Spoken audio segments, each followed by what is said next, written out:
Welcome back to the eSports Report, guys. We are making history with the first ever draft. I'm joined by Revan right now, and so far in our first pick, we saw Killa go to Erupt. Pick number 2 went to Saint for Vex. Our third pick was Embos to Optic Gaming. No surprise there. Curse Black went with Miracles, and then we saw Fierce and Looney from Rise Nation with picks number 5 and 6 going to FaZe Black and Justice. Now, our next pick, this is pick number 7 in the very first round, first of 4. And up next, we have Team Caliber. Revan, it's time to see who they went with. They went with Wheats while we were in that commercial break. A third player here from this Rise Nation squad. So the pro players obviously thinking very highly of this Rise Nation team. What do you think Wheats brings to the table for TK? You know he was picked up by Nezlo and the boys last season. Well, Wheats is just a phenomenal all-around player. This guy is a veteran of the game. Since COD 4, he's been competing, had a chance to win a national championship with Team Extravagant.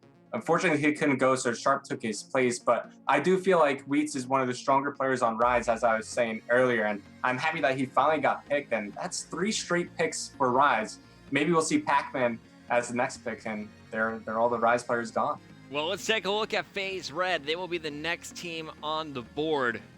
FaZe Red, of course, replays classic JCap Theory.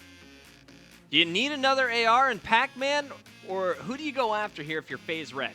I do feel like they want to pick an assault rifle player here. You know, replays classic Theory, they're going to have the SMG work down pat, but if they're missing JCap on one of the days, that's going to hurt them a little bit. So I think they go after more of a positional AR player, and guess what? Ricky's still available to pick. Ooh, good call. Ricky could be picked by FaZe Red. It looks like the draft pick is in now. Let's see who it is. Diabolic. Okay. Wow. So Diabolic, he was going to be playing with a few other teams. Well, we've seen him, especially in the 2Ks, 5Ks, play with a few different squads. I thought he was going to be playing on Curse Youth this season. That didn't pan out. But Diabolic, what does this guy bring to the table? Well, he just has he's really, really good online. From the games I've seen, he just, kills really fast. So FaZe, they're going to get a bonus there. But last season, FaZe, they picked Snipe down. So I was looking for him to go down more of the positional AR route. But Diabolic, it's a good pick. They're going to have a lot of regression whenever he subs in. So Diabolic is going to go to FaZe Red with the 8th pick of the draft. And on the board next, we have Rambo going to Envious. The word just came from the producer. Let's bring him in. Envy going with Rambo.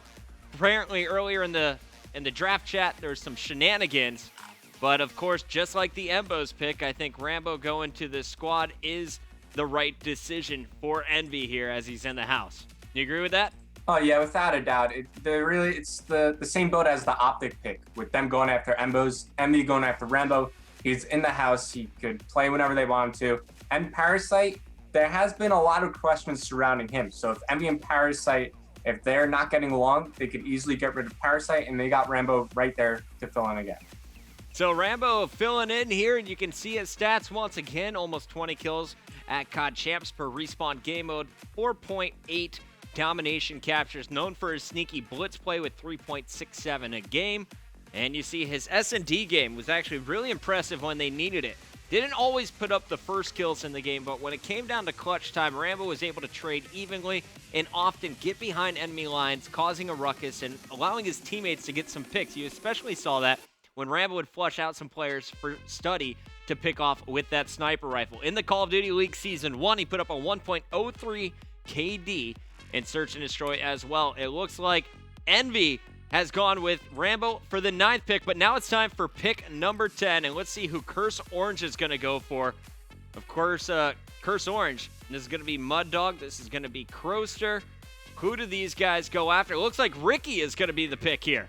Very smart pick. I was waiting for Ricky to get taken off the table, but Ricky's just good at all aspects of the game. Search and Destroy, Domination, Blitz, Assault Rifle, some Machine Gun. He was even using some LMG over at PAX. So Ricky, jack of all trades, very smart pick from Curse Orange here. And he's going to join Miyagi and attach on this squad as well. As we said, the guy loves his S&D game, but a 4.75 when it comes to domination captures was really a surprise stat that I saw coming out of the U.S. regionals. Of course, we also saw in Call of Duty Season 1, he put up 4.6. So this guy gets the home flag, but also can help you fight for the middle one. Post up AR, that's when he shines the brightest. Currently a member of Optic Nation. Now that is all 4 members of Optic Nation off the board.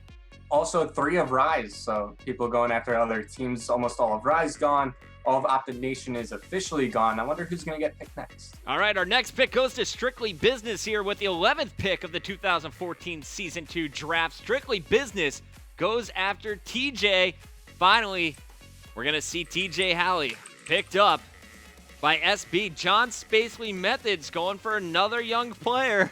I believe only Stainville, the old man on this squad. How old is this kid? Because I hear nothing but great things, and I always see his teams in the 2K going very far.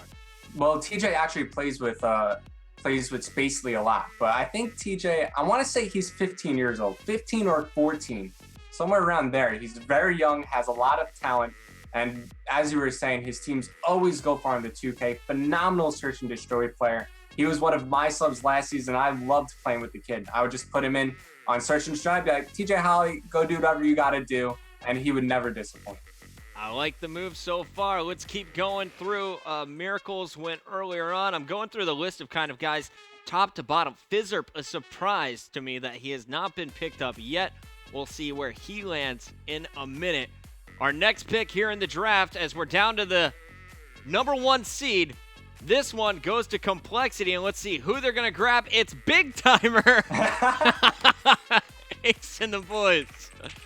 Well, I don't think Complexity even played with the sub all of last season, but Ace is always talking about how he wants to play with Big Timer. Yeah, and this is kind of crazy. Of course, Ake's going after a former Optic member or a current Optic member, no matter how you look at it.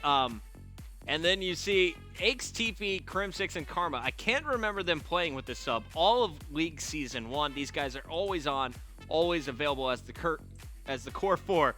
But now with Big Timer out of the picture, who else do you think Complexity could be going after here as we enter round number 2, knowing that they have the 24th pick? I mean, honestly, I could see them going after anyone. Ake's, I'm sure he has a good list of underrated talent in the pool, maybe some players we never even heard of. We'll see later on in the bracket if that is the case, but honestly, I could see Complexity taking anybody. All right, so to round out our picks, let me read these off here. Starting from the top, we have Killa as the number 1 pick. Saint goes as number 2. Number 3 belongs to Embos, picked up by Optic Gaming. Miracles went to Curse Black for pick number 4. Number 5 was not Rambo. That went to Fears there for FaZe Black. Justice picked up Looney. The 7th pick went to Wheats. 8th pick went to Diabolic as he joins FaZe Red. A little bit surprising to see Diabolic that high on my list. And then we got Rambo, of course, going to Envious. Just like Embo's living in that house, able to play. Curse Orange with a big win. They pick up Ricky a little bit late in round 1. TJ Halley goes to Strictly Business. And Complexity, with their 12th pick, goes with Big Timer to close out round 1. Guys, we're going to commercial break. Revan, you're killing it, brother. I'm going to ask you more about these guys when we return. Round 2 starts in about 2 minutes.